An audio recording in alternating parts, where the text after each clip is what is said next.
What's going on, guys? New day, new video, new build. So for those of you that have been following the channel for a while, you've probably seen me talk about this Grinderino build, and today we're finally going to go ahead and get it taken care of. This Grinderino is actually a build that I've been talking about for a while but never actually got around to doing. Just had a couple other projects get in the way, but as of right now I am out of Freestyle quads. My 3.5-inch skylight ended up blowing up a motor, so that's down. And then the 5-inch JB build today actually blew up an ESC. I probably got around 12 packs out of here, and the ESC decided to blow up. So Freestyle 5-inch quad is down, and 3.5-inch skylight is down. So might as well just start with a new build while we load in parts. So speaking of parts, let's actually go down the parts list for this 3.5-inch Grinderino. So for ESC and flight controller, I actually decided to go with the Flywoo GOKU. This is a 20x20 45 amp stack, so this will fit into the quad pretty nice and compact. And then most of you have probably seen, but we are going to run a DJI O3 in this build. I can get away with putting an O4 into this quad, but they're a little expensive and it's going to get bashed around, so I don't really want to break a brand new O4. Of course, running a Radiomaster RP1 ELRS receiver.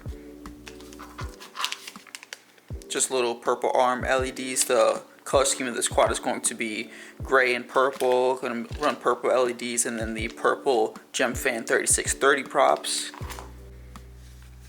And then for motors, we are going to be running the T-Motor Pacer 1804s. These are the 2400 kVs, so we're going to be running 6S on this quad. My 3.5-inch skylight's also running 6S, and I really like the punch on the small quads. So we'll see how this one flies on 6S.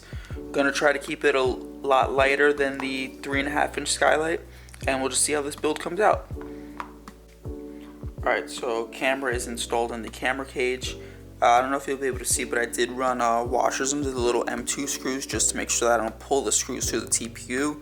So now I'm going to go ahead and get the camera mounted in, and I'll get the O4 mounted down so this way nothing's flopping around. So 1 second later for you guys, many seconds later for me. Honestly, what was stopping me from putting this together in the first place was mounting the O3. Normally when I'm not 100% sure how I'm going to mount the VTX, I will just do double-sided tape, stick it down, and then stick it in the quad and just fly it and call it good. Never had that fail, but because I was really planning on bashing this quad, I wanted to make sure that the O3 was actually mounted in properly. And of course, this being FPV, everyone gatekeeps how they do stuff. So I'll let you know the solution that I ended up coming up with. So what I ended up doing was flipping my O3 upside down and then running the screws from the newbie drone O3-04 mount through the bottom into the VTX, and that holds it down. Honestly, I wish I could add a little bit of double-sided tape underneath the O3 onto the base plate, but because of the carbon fiber cutouts, there wouldn't be anything to stick to it. So that solves the solution of mounting it. If you're wondering why it's upside down, the base plate of the O3 has ridges on it. So if you put the base plate of the O3 like this side down, it doesn't sit flush. So I just flipped the O3 upside down. And then as far as the antenna, the stock O3 antenna has this really long plastic tube on it. So you can use a TPU mount that sticks the antenna all the way up there. But what I just did was I just cut off the plastic tubing, and I'll just wrap the antenna around and then just tuck it up on top of the VTX, and then this way I can have my ELRS module coming out the bottom into that little TPU mount, and then the antenna will sit on top nice and tucked in, and then the wiring will just fold over the top. So let me finish getting the O3 down in place, and then we will get the flight controller and ESC mounted in.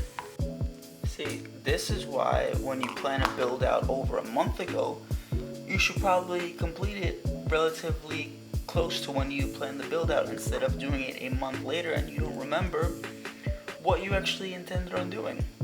So reason number 200 why this frame never actually got put together in the first place is I just realized that this frame uses M3 hardware for the 20x20 stack. The stack that I purchased uses M2 hardware. So the workaround that I'm going to have to do to run an M2 screw through these holes is either find M3 to M2 press nuts to fill the gap, or I'm going to have to make like a TPU reducer just to hold the screws in. I could probably just put like a washer on the bottom and then run a nut down and it'll hold it in place, but I want to do this the right way. So I will let you know what solution I come up with.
So I ended up taking a step back yesterday and doing a little research about what I could do about the whole press nut situation, and apparently it is just an ongoing issue with this frame.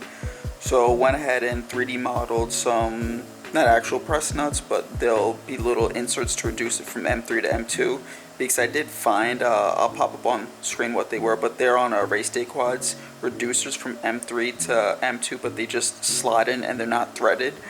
And then I also did find press nuts on Amazon, but the listing was very vague, so I wasn't sure if they'd actually work for these dimensions. So I went ahead and just modeled my own. Those are printing now, and that's printing. Went ahead and mounted up the motors. So next I will make sure I'm able to actually mount the ESC and flight controller and then get all that wired in. And this quad should be finished up soon.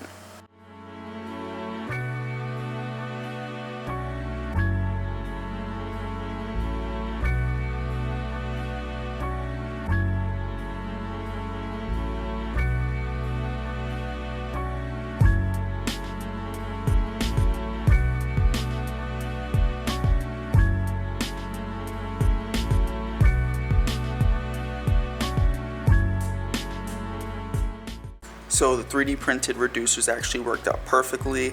They were tight enough that it allowed me to actually thread these stack screws through the 3D print, so I don't have to run a nut down on the bottom. So that'll hold up perfectly. I'll put the STL down in the comments for anyone building a Grinderino the same way that I'm building it.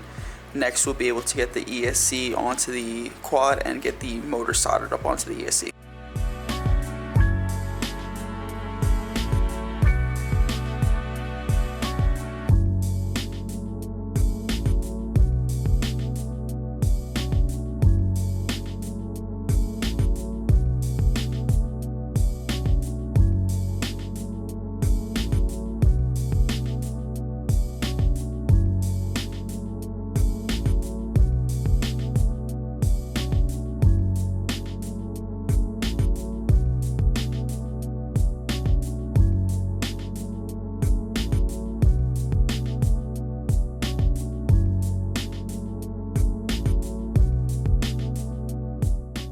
Build is finally coming together. So ESC has been dropped in, XT30 has been soldered on, and the capacitor has been soldered on. I just have to neaten all of that up. Not sure if I'm going to stick with the XT30. I left the cable long on purpose because I either want to cut this off and solder an XT60 on, because all of my 6S, 650, and 850 packs are on XT60s because I cut those XT30s off. So I'm not sure if I'm just going to run an adapter or if I'm going to cut this back and run an XT60. I'll make that decision a little bit later, but I left myself the extra room to work on that. And then the capacitor will just be folded up and zip tied to the XT30. So next step, let's get the motor wires all soldered down so that'll look neat and we could drop the flight controller on.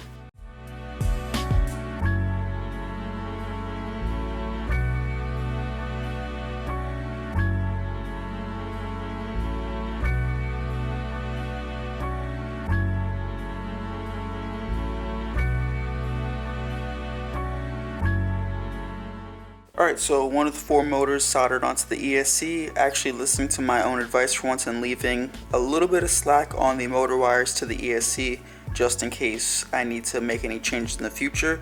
Let's get the other 3 on.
What's crazy is for a quad that I'm pretty much rushing to get done in like 2 days, it's actually coming out pretty neat if I do say so myself. So motors are all on, let's get the flight controller all plugged in.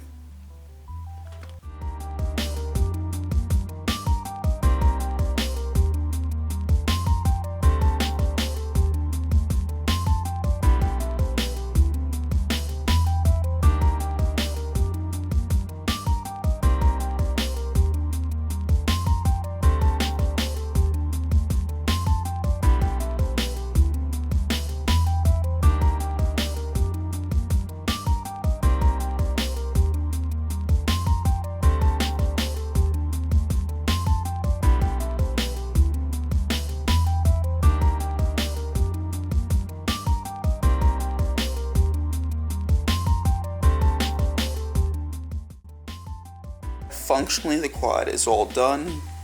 I just gotta button it up, shrink wrap the ELRS receiver, and then neaten up all my wiring just to get that out of the way. But I should be able to plug in a battery and make sure we're good, no fires.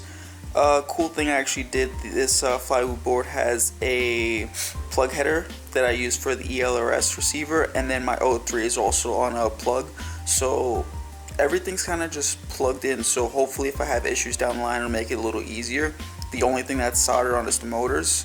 Last little update before the quad gets completely buttoned up. You can see I just used some electrical tape on the back just to cover up the ELRS receiver and then hold down the VTX and ELRS antenna wires, because I've had those like come out before and get caught in a prop, so just using the tape to hold that down. The rubber band is only on the back right now because I used some E6000 to hold the antenna together.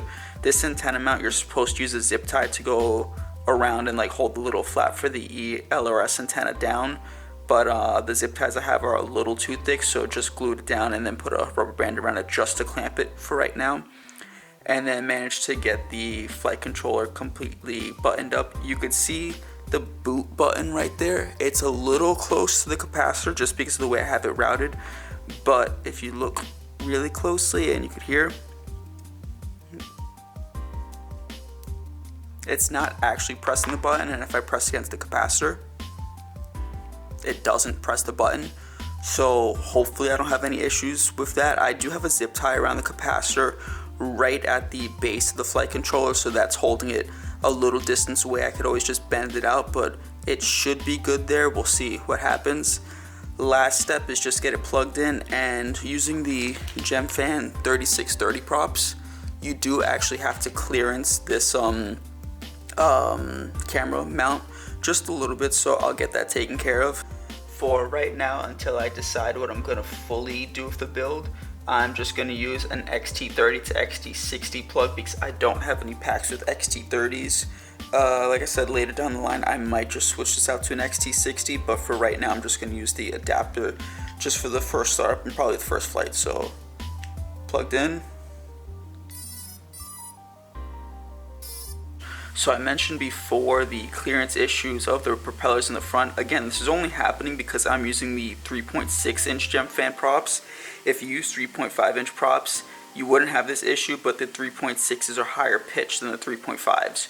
So all I did was just take the Dremel and just scrape the side off, and now the prop clears fine. And then the next issue I actually ended up finding was on the back. The ELRS antenna that I'm using, this is the Radiomaster RP1.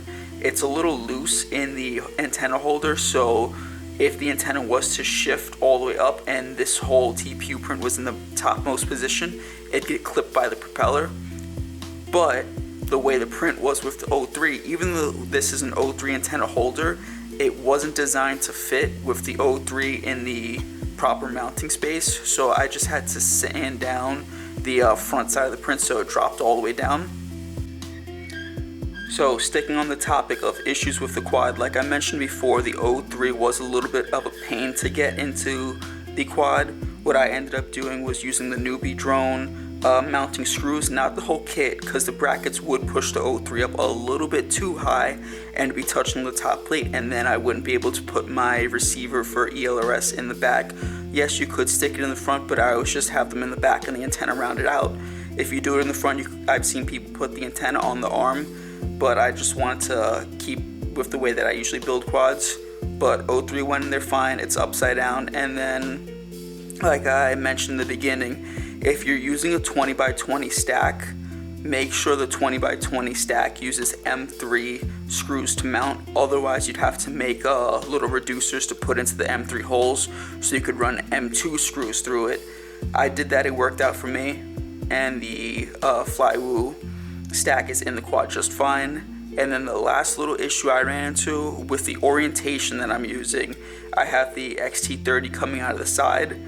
My capacitor is next to the boot button. Again, you could just turn things around and it'd work out just fine, but I might end up switching it. The only issue is if you turn it around, the boot button's on this side, your USB Type-C plug is on this side. So if you turn it around, you'd have to take the top plate off just to get to the Type-C connector. So you could put the capacitor other places. This is just how I did it. It's not right, it's not wrong, but it will work for what I'm doing. It's not going to press the boot button, and if it does, I have plenty of space out here to move the capacitor out. So let's get a weight on the quad. Remember, this is not going to be running an Action 2. It'll just have probably a 6S 650, maybe an 850 on the top, and we're sitting at 237 grams. Really not bad at all for this quad. Comparing it to another 3.5 inch build, this is the Skylight that I fly pretty much every day. This weight isn't going to be exact because it's missing part of a motor and a propeller and battery strap, and I usually fly this quad with an Action 2 on top because it's running HD0. So this quad sits at 267 before all that stuff.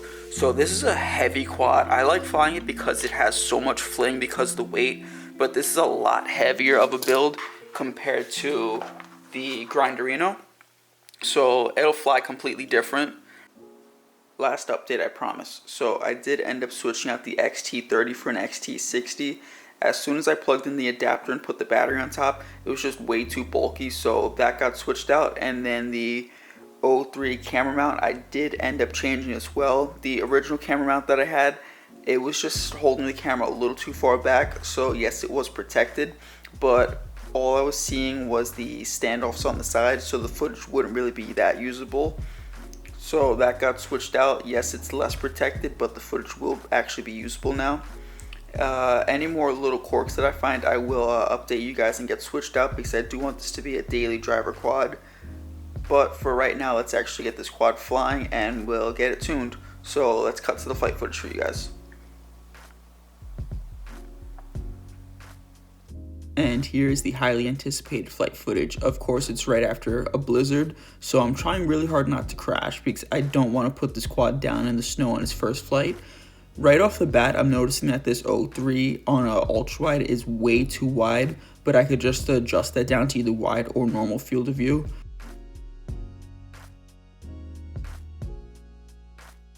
Right now we're just cruising around with the stock Betaflight tune and stock Betaflight filters, and I got no complaints. This quad is flying pretty well.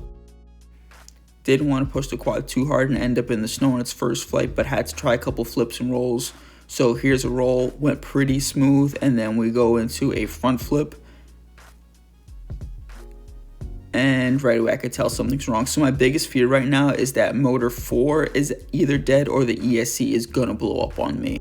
So I managed to bring the quad in, and first thing I did was actually plug it into ESC configurator because the quad was flying fine. It was just on flips and rolls, it was weird. And for some reason in ESC configurator, motor braking was on. So as soon as I turned that off, the quad was flying a whole lot better. And then once I dialed in the brake level, the quad was flying 10 times smoother. Flips and rolls felt normal. You could see on screen right now, everything is just going a whole lot better. So weird little default setting to have on, but I'm looking forward to getting this quad fully tuned and dialed in. It is definitely going to be a daily driver for me. So thank you guys so much for watching, and I will catch you in the next one. Peace.